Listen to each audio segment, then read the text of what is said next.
Okay, in this session, we're going to look at question 1 of your naming and functional groups worksheet that you have. It's taken from the November 2012 DBE final exam. What we're going to do is we're going to spend a little bit of time just looking at it, working through the question, and I want to show you how to work through the question so that you save some time later on. Okay, we get a table, letters A to F in the table, below represents 6 organic compounds. Whenever you see a question like this, I promise you that your questions are going to be about functional groups, naming, drawing, that sort of thing. Okay, so before I even look at the question, what I'm going to do is I'm going to go through each of the sections, okay, and I'm going to make some notes for myself. So I'm going to go, all right, so if we look at the first one, for example, I have a triple bond, which makes this an alkyne. Okay, over here we have an OH. So that makes it an alcohol. Got to remember how to spell that. Here we have a double bond. So now I know I've got an alkene. Over here it's pentanoic acid. Now they gave it to me, so I know it's a carboxylic acid, but more than likely I'm going to have to draw it. So pentanoic, 5, 1, 2, 3, 4, 5. Okay. H will have to be at the end, double bond oxygen. This is just for me, it's not for Mark, so I'm not worrying about that. I now have a double bond oxygen at the end of the chain, so this makes this an aldehyde.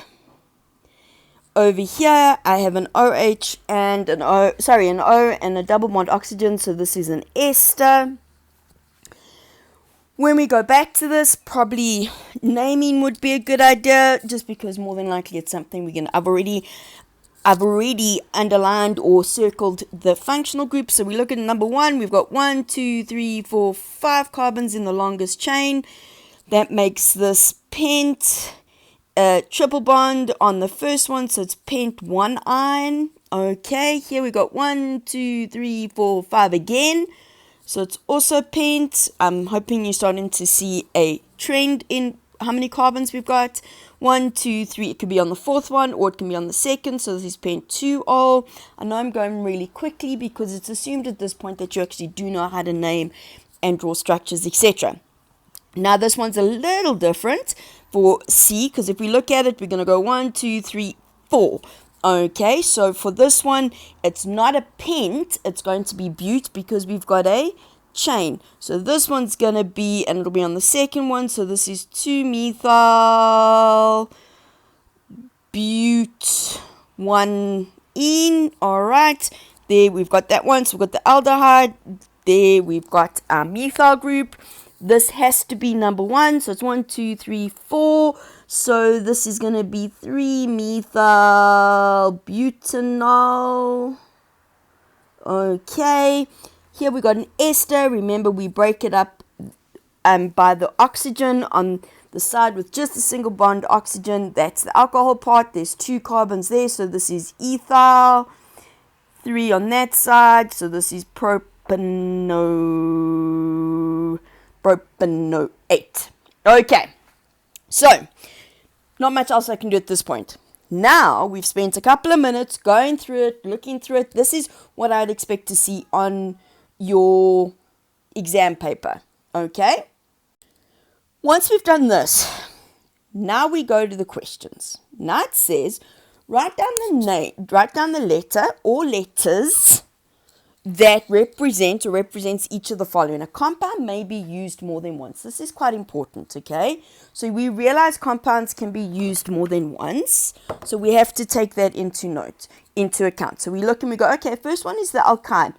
Don't have to think about it. I already know which one the alkyne is. If we go back to our table, that was A. So I've got the answer here.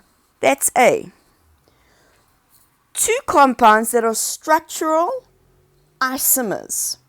Okay, so now structural isomers, which means they must have the same general formula. Okay, it's not going to, all of these have got 5 carbons in them. Okay, so that's not the issue. The only structural isomers we've got are D and F. Esters and carboxylic acids are structural isomers, so it's D and F. A compound containing a carboxyl group. Remember, the carboxyl group is from the acid That makes this D. Okay? An aldehyde. Well, oh wait, that's E. The alcohol, that was B. So we took a couple of minutes to go through the table, but now it's taken us 30 seconds to get through the first question. Very, very straightforward.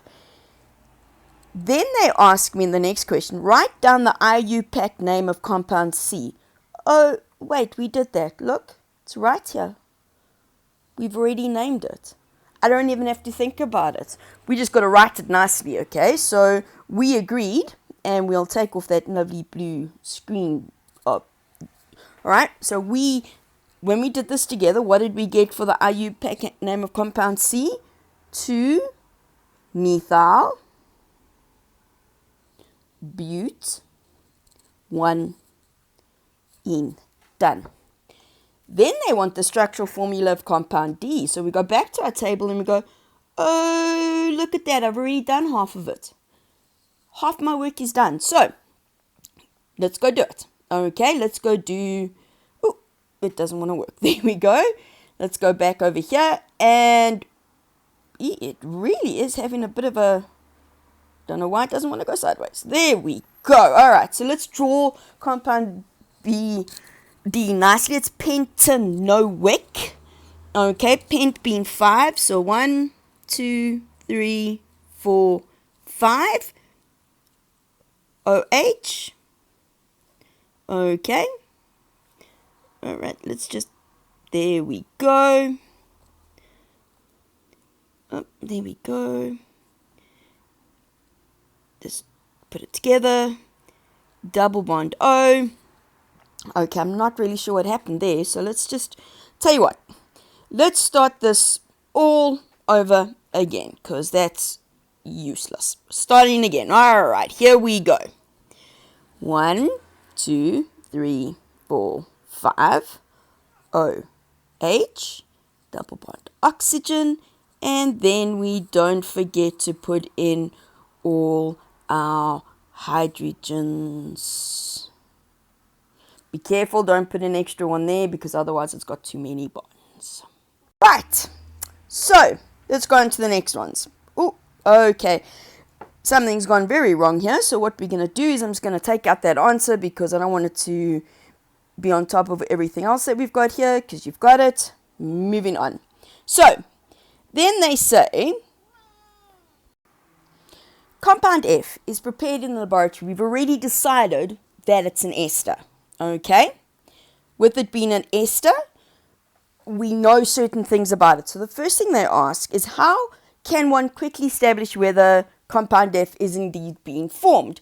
Well, the thing about ester, they're asking about, this is about a property, all right? And the point is with esters, we have usually a pleasant smell. You'll smell that the ester has been formed. So that's easy. Then they say to you, write down the IUPAC name of the alcohol needed to prepare compound F. When we go back here and we say, well, I've already named it, ethyl propanoate. Remember, the thing with this is that the part of the compound that was single bonded to the oxygen, that is where the alcohol's from. So that's got 2 carbons in it, which means it's going to have come from ethanol. Okay, so for that one, it's going to have come from ethanol. They want the name of the IUPAC name of compound F. We already named this. We did this right at the beginning. I don't even have to think about it. Ethyl propanoate. Nice and simple. Not an issue. Okay, hopefully that helped. See you in the next question.